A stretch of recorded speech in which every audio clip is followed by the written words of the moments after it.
네, 여러분 안녕하십니까? 11월 25일 뉴스 12를 시작합니다. 급식 조리사와 돌봄 전담사 등으로 구성된 학교 비정규직 노조가 오늘 하루 총 파업에 들어갑니다. 오후에 열릴 집회에는 코로나 사태 이후 최대 규모인 3만 명이 참여할 것으로 추산이 되는데요. 학교 현장은 대체 식단을 제공하거나 단축 수업에 들어가는 등 긴급 대응에 나섰습니다. 취재 기자 연결합니다. 자, 진태희 기자.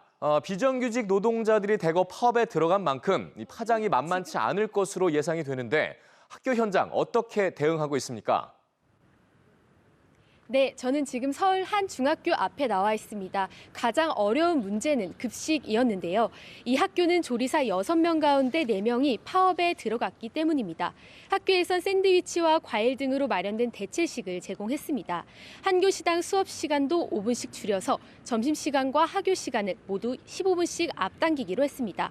오늘 파업으로 서울 지역에만 130곳이 빵과 우유 등 대체식을 제공했습니다.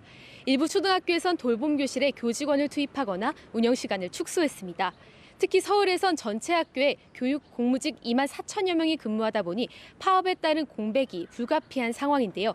서울시 교육청은 가용 인원을 최대한 투입해 교육 활동엔 차질이 없도록 하겠다고 밝혔습니다. 네, 오전부터 집회가 열렸죠. 또 오후 집회도 예정이 돼 있는데 이 집회 코로나 사태 이후 최대 규모로 예상이 되죠.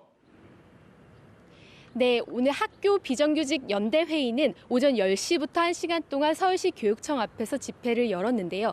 주최 측 추산 1,000여 명 규모입니다. 오후 1시부터는 서울 여의도로 이동해 집회를 열 예정입니다. 오후 파업에는 전국적으로 최대 8만 명, 집회에는 최대 3만 명이 참여할 것으로 추산됩니다. 참여 직군을 따져보면 학교 급식실 종사자가 가장 많습니다.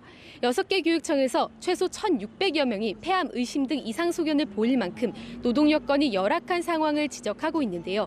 환기시설 등 최소한의 안전을 지킬 근무 환경을 마련하라는 겁니다. 이들은 또 지방교육 재정 교부금 축소 반대, 정규직과의 임금 차별 개선을 함께 요구하고 있습니다. 오늘 총파업을 시작으로 다음 달에는 지역별 투쟁도 예고된 상황인데요. 교육부는 연대회의 측과 임금 교섭 등을 통해 계속해서 합의점을 찾겠다고 밝혔습니다. 지금까지 EBS 뉴스 진태희였습니다.